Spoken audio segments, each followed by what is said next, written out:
Hello everyone. Today we are going to do a question in which cash discount, trade discount and 80% payment is done by check. ज़्यादातर class 11th में इसी चीज़ को लेकर issue आता है journal entry में कि हमें किस तरीके से इसे पास आउट करना है. तो सबसे पहला वर्ड जो हमने डिटरमाइन किया दैट इज़ सोल्ड. सोल्ड जैसे ही हमने पढ़ा हमें सबसे पहली जो चीज़ समझ में आई दैट इज़ हमें यहाँ बनाना है एंट्री टू सेल्स की. जब हम टू सेल्स की एंट्री बना रहे हैं तो वी हैव टू रिमेंबर कि अब सेल्स टू में आ गया, अब टू में कुछ और नहीं जाएगा, everything else will go in debit side. अब नेम क्या है? विशाल. और साथ में कैश डिस्काउंट अवेल करने के लिए उसने 80% पेमेंट चेक से करी है. तो जब हम पेमेंट चेक से करते हैं तब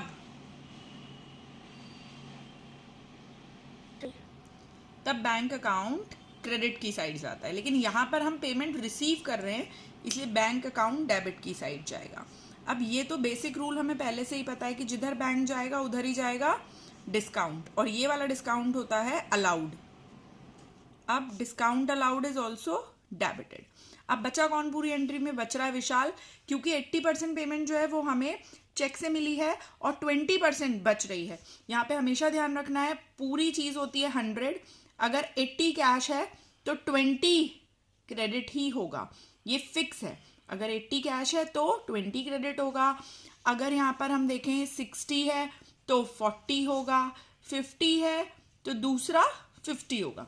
इस तरीके से पेमेंट्स डिसाइड होती हैं. नाउ अब हमारे पास बचता है यहाँ विशाल, तो हम यहाँ कर लेते हैं विशाल्स अकाउंट डेबिट. अब ये हमारी एक एंट्री फ्रेम हो गई है. अब हमें इसमें अमाउंट डालनी है. अमाउंट डालने के लिए हमें करनी है कैलकुलेशंस. देख लेते हैं. सबसे पहले वो हमसे कह रहा है कि विशाल ने जो गुड सेल करी हैं वो कॉस्टिंग है 40,000.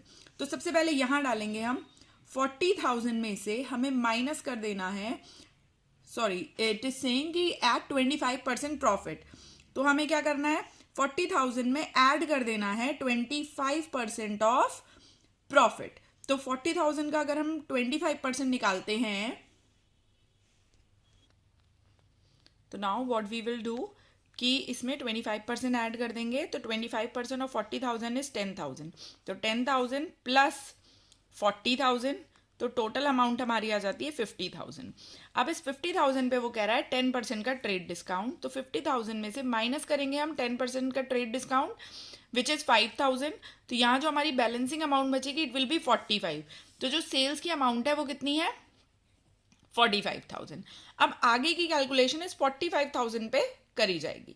अब वो कह रहा है कि हमारे पास 45,000 की पेमेंट्स थी जिसमें से 80% तो कैश है और 20% जो है that is credit.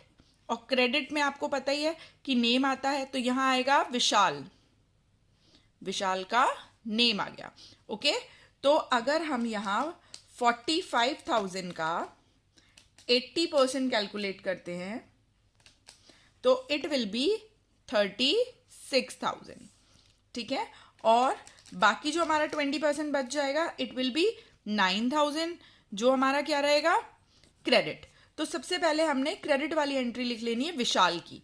Vishal is 9,000, sorry इधर लिखेंगे 9,000. ठीक है. अब 9,000 के बाद what we have to do, ये जो 9,000 की अमाउंट हमारी आ गई, अब हमें बैंक और डिस्काउंट में डील करना है सिर्फ. तो इस 36,000 पे कैश डिस्काउंट कितना कह रहा है? देखिए 10% कह रहा है कैश डिस्काउंट, है ना. तो ये जो 10% है ये 36,000 का निकालेंगे. निकाल लेते हैं. 36,000 का 10% इट विल बी 3,600. अब यहाँ बैंक में अमाउंट कैसे आएगी?